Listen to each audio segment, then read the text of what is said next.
Botanica has been absolutely exploding in popularity lately. Everyone seems to love the playful digital sound design behind it, but I haven't been able to find a tutorial covering how to turn these sounds into actual playable instruments. So today I'm going to teach y'all how to make playable Botanica style pads from scratch. The first thing we need to do is to open up a piano preset. This idea can be applied to realistically any sound and any preset you like. I'm just going to use a piano since most people will have a piano plugin already installed on their computers. I'm going to use the Keyscape preset Double Felt Piano Distant since it's my favorite piano preset. If the piano you're using is fairly dry, be sure to apply a good amount of reverb onto it before we get onto the next step. Now with your piano roll open, you're just going to draw out a pattern skipping octaves on C like this.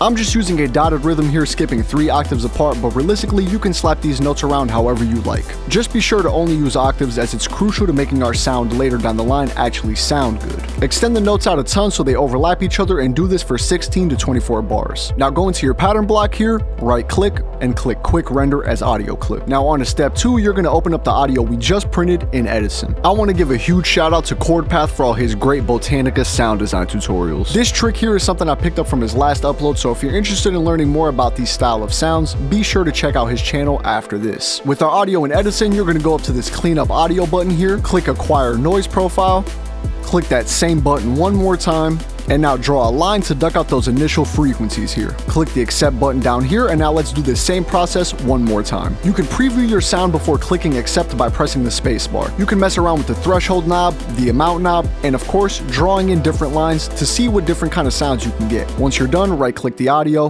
go into tools, and click normalize. After this, you should have something that sounds like this.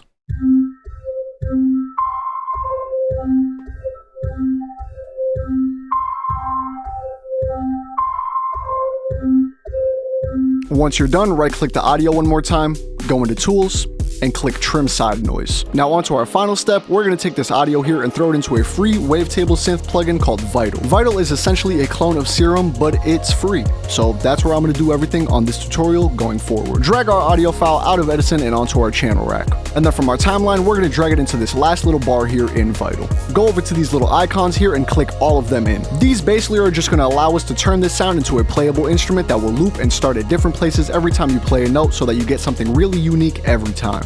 I'm going to pitch our sound down an octave since I think it sounds better being played in that register. And now,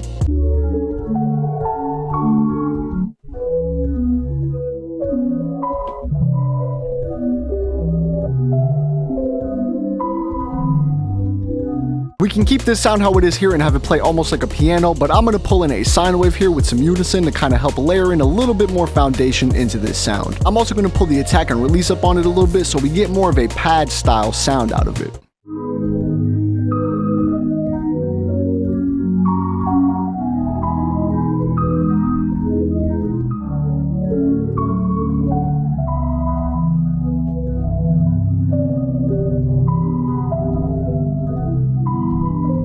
Alright, that sounds pretty good to me, but we can make it sound even better with some effects. I'm just going to layer in some reverb and delay to finish up our sound.